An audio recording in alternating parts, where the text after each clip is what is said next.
धड़ाधड़ जम्मू कश्मीर में डेवलपमेंट कर रहे हैं। इंडिया के प्राइम मिनिस्टर नरेंद्र मोदी कुछ दिन पहले जम्मू कश्मीर का विजिट करके आए हैं। 32,000 करोड़ के वहाँ पे 260 प्रोजेक्ट लगाए गए हैं, डैम्स वहाँ पे बन रहे हैं। तो अभी तो उन्होंने रावी के ऊपर एक डैम बनाया है, तो डेफिनेटली उनके आगे के भी प्लान्स होंगे, वो अपने प्लान्स लेकर चलती है। मोदी सरकार 10 सालों में आप देखें उन्होंने इंडिया का नक्शा ही बदल दिया है। जितनी डेवलपमेंट इंडिया में हुई उतनी हमें जम्मू कश्मीर में देखने को मिली है। 5th ग्रोथ लार्जेस्ट इकोनॉमी बन चुकी है दुनिया की वो। ठीक, वाटर ट्रीटी हुआ था 1960 के अंदर, उसके तहत जो रावी था उनके हिस्से में आ गया था वो। तो इसका मतलब है कि उस जो हमने मायदा किया उसके तहत उस पानी पर हमारा हक नहीं। हमें उनसे सीखने की है जरूरत। दुश्मन है हमारा पानी वो रोक रहे हैं, लेकिन हमें उनका मुकाबला करने के लिए उनके तहत उनके इल्म तक पहुंचना होगा। बेसिकली ये है जंग नॉलेज की है, इल्म की है। अगर हमें पानी का रोकना है, हमें पानी का मुकम्मल इल्म होना चाहिए कि नॉलेज होना चाहिए हमारा पानी कहाँ आता है, कहाँ पर वेस्ट होता है, वो उनको आइडेंटिफाई करें, मुख्तलिफ इनोवेटिव मेथड अपनाएं। इसके तहत एक हमारा नेशनल जो है ना, इसके तहत एक प्रोग्राम आना चाहिए। जम्मू एंड कश्मीर से निकलने वाले दरियाए रावी का पानी का रुख अब जम्मू कश्मीर के किसानों की तरफ डाइवर्ट कर दिया गया है। लेकिन पाकिस्तान की सरकार भारत के इस दाम पर बिल्कुल भी परेशान नहीं है, क्योंकि अगर हम रावी की बात करें तो रावी साल के 8 से 9 महीने जो है वो खुश्क रहता है। बरसात के दिनों में जब भारत के डैम ओवरफ्लो हो जाते हैं, पानी से भर जाते हैं, तभी भारत अपना पानी जो है वो रावी में छोड़ता है।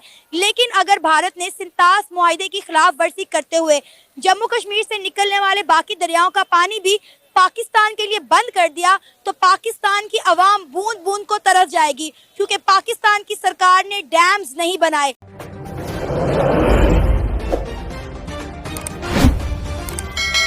हेलो नमस्कार दोस्तों, एक बार फिर स्वागत है आपका हमारे इंटरटेनमेंट न्यूज़ टीवी चैनल के एक और नए वीडियो में।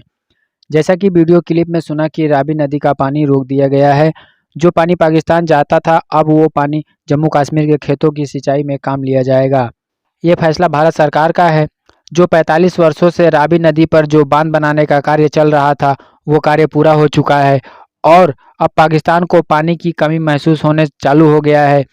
तो दोस्तों बता दें कि ये जो रावी नदी पे बांध बनाया गया है, यह पूर्व प्रधानमंत्री इंदिरा गांधी ने 1982 ईस्वी में बांध का नींव रखा जा चुका था। लेकिन 2014 में पंजाब और जम्मू कश्मीर के बीच विवाद के कारण रुक गया था। आखिरकार 2018 में दोनों राज्यों के बीच समझौता कराया गया और इसके बाद बांध का काम शुरू हो गया और अब बांध बनकर तैयार है। जो पानी पाकिस्तान जा रहा था अब वो पानी जम्मू कश्मीर के खेतों की सिंचाई में काम आएगा और इससे विद्युत भी उत्पादन कराई जाएगी और इससे जम्मू कश्मीर के किसानों को सहयोग भी मिलेगा अपने फसलों को उगाने में। तो दोस्तों अब पाकिस्तान के लोगों की क्या राय है, आइए जानते हैं। भारत ने रावी का जो परमानेंट पानी है वो बंद कर दिया है। पहले कभी कभार थोड़ा बहुत बरसात में पानी आ जाता था, अब वो भी नहीं आएगा।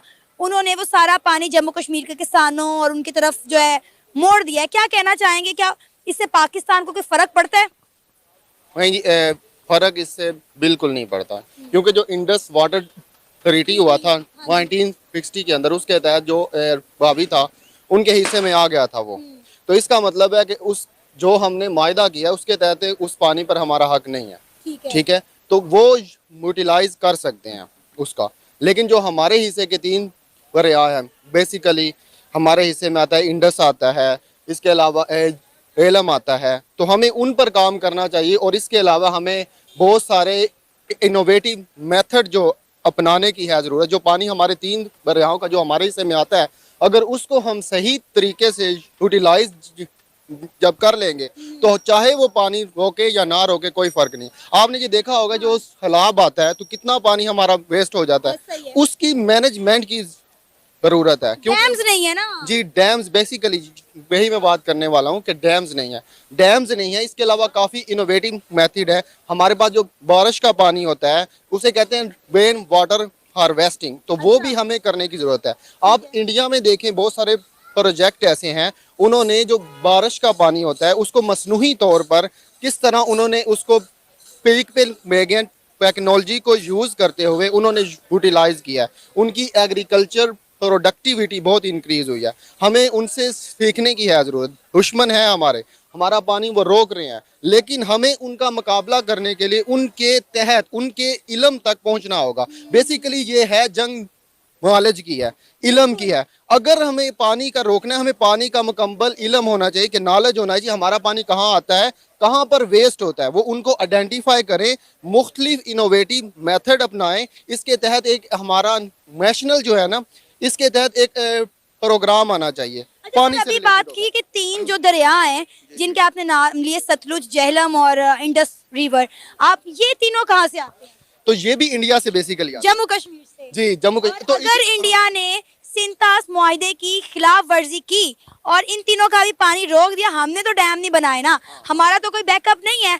अल्लाह ना करे अगर इंडिया ने सिंतास मुआहदे की खिलाफ वर्जी की, क्या हाल होने वाला पाकिस्तान का? आपको ये बताऊं कि मैं पिछले दिनों उनके न्यूज देख रहा था, उसके तहत वो कह रहे थे कि हमारे जो ये जो सिंध माता साहब है, हम इसको मानते नहीं है। उनके जो न्यूज एंकर है, अब ये बेसिकली बात देखें, उनके हिस्से में जो 3 दरिया आए थे, उन्होंने उन पर 100% काम कर लिया, उन्होंने पानी को कंट्रोल कर लिया। अब वो ये चाहते हैं कि सिंतास मायदा भी खत्म हो, जो बाकी 3 दरिया है उन पर भी हमारा कंट्रोल हो। और बेसिकली ये एट द एंड यही होना है, क्योंकि उनकी तरफ से पानी आ रहा है। अब जब इसीलिए वो कहते हैं कि अटूट अंग कश्मीर है हमारा, तो सर, हमें भी तो इसलिए भी कश्मीर इसलिए चाहिए ना। हाँ, क्योंकि पानी का क्योंकि पानी नहीं है तो एग्रीकल्चर नहीं है, एग्रीकल्चर नहीं है तो कंट्री फिर कहाँ वजूद में, ये भी हमारा भी हैरा हो जाएगा हर तरफ। सर, क्या होगा पाकिस्तान का? मैं तो यकीन करें, सुन के खौफ आ रहा है, मुझे लग रहा है मेरे रोंगटे जो हैं वो खड़े हो रहे हैं। लाइक, अगर अल्लाह ना करे हमारे हमसाए मुल्क भारत ने कुछ ऐसा कर दिया,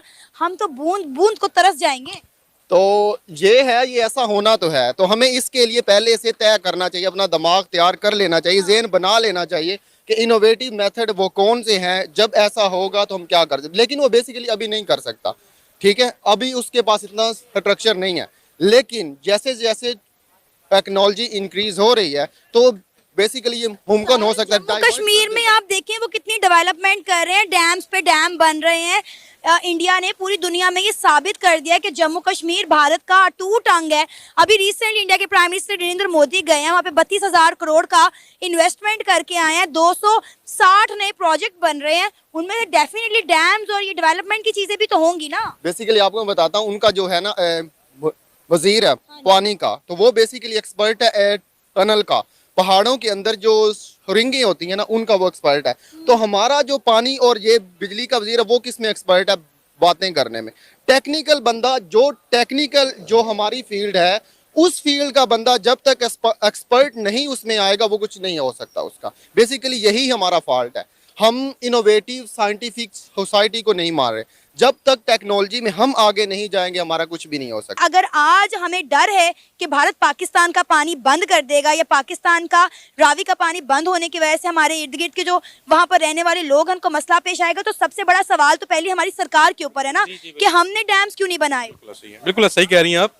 पहली चीज़ है कि इसमें आपके जो ज़ेर ज़मीन पानी है उसका लेवल नीचे जा ही जा रहा है, ठीक है। जहाँ 100 फुट था वहाँ पे 200 फुट चला गया हुआ है, ठीक है। पीने का पानी बेसिक नीड है इंसान को, मतलब इसका जो है ना, पानी की ज़रूरत पड़ती है इंसान को, उसके बगैर तो नहीं तो खाने के बगैर फिर जी सकते हैं आप, पानी के बगैर नहीं जी सकते हैं, ठीक है ना। ये सबसे चीज़ है। बाकी जो आपने बात की है कि हमारी सरकार, जब तक वो सीरियस नहीं होंगे, अवाम क्या कर लेगी। और सर देखिए, अभी तो ये एक रावी है जिसमें पानी ना होने के बराबर होता था, लेकिन अब मसला ये है कि जम्मू कश्मीर से और बहुत सारे जो दरिया हैं, जो नदियां हैं बहती हैं, जिनका 80% पानी पाकिस्तान में आता है सिंतास मुआहदे के तहत। अगर इंडिया ने वो पानी रोक दिया तो पाकिस्तान, जो मैं कहती हूँ, एक एक बूंद को तरस जाएगा। बिल्कुल खुशहाली हो जाएगी पाकिस्तान में। यही चीज़ है कि ज़ेर ज़मीन पानी जा रहा है, फसलों को कहाँ से सैराब करेंगे आप। पहली चीज़ ये है कि फसलें कहाँ से सैराब होंगी। पाकिस्तान एक ज़राई मुल्क है, ठीक है। वो अगर आपकी ज़राअत ही आपकी ख़त्म हो जाएगी, ठीक है। हमारे पास ना कोई मतलब यहाँ पे इंडस्ट्रीज़ है प्रॉपर, ना हम हर चीज़ बाहर से एक्सपोर्ट कर रहे होते हैं, ठीक है। हमारे से इम्पोर्ट कर रहे होते हैं, सॉरी। जो चीज़ खाने की होती है, मतलब गंदम हम यहाँ पे जनरेट कर सकते हैं, लेकिन पानी की वजह से, किल्लत की वजह से हम नहीं कर पा रहे, पहली चीज़। दूसरी चीज़ ये कि इंडिया का एजेंडा शुरू से है कि पाकिस्तान को इन्होंने डिग्रेड करना है, एक बल्कि सिर्फ इंडिया नहीं, एक इंटरनेशनल एस्टैब्लिशमेंट है जो पूरे हमारे पाकिस्तान को वैल्यू डिग्रेड करने की कोशिश में है कि इसका सफाती से नाम मिट जाए। तो ये एक उसकी बुनियाद थी, है, और ये उस पर कारबंद है, अभी तक चल रही है बुनियाद जो है ना। ये उस बेसिस है, बेसिकली कुछ फैक्टर्स हैं, जिस फैक्टर्स में से एक ये फैक्टर था कि उसको खुशहाली करके इसको ज़राई मुल्क को, इसको मतलब इंडिया का मोहताज कर दिया जाए। इंडिया में देखें, डैम बनाए उन्होंने, डैम बना के उन्होंने अपनी फसलें, अब टमाटर हमारे पास कहाँ से आ रहा है? दुबई से। यहाँ से डायरेक्ट नहीं आ सकता, हम दुबई से आ जाता है। आलू वहाँ से दुबई से आके, गंदम, मतलब जो बेसिक आपके अजनास हैं वो हमारी और हमें डबल ड्यूटी देना पड़ती है, यही आप बॉर्डर खोल दें तो हमें वो ड्यूटियां नहीं देनी पड़ेंगी। आवाम को रिलीफ मिल जाएगा ना, उसमें सस्ती आपको चीजें अजनास मिलेंगी। यहाँ पे जो ज़रूरी अजनास हैं आपकी, जो बेसिक जो आपकी जो क्रॉप्स हैं वो आपकी डेड हुई जा रही हैं। सिंध आपका बंजर हो गया सारा, 80% सिंध की जमीन इस टाइम बंजर पड़ी हुई है। ठीक है, पंजाब भी ऐसा, उसका वही एक क्लू चलता आ रहा है कि पंजाब भी आपका एंड हो जाएगा, जीरो बंजर।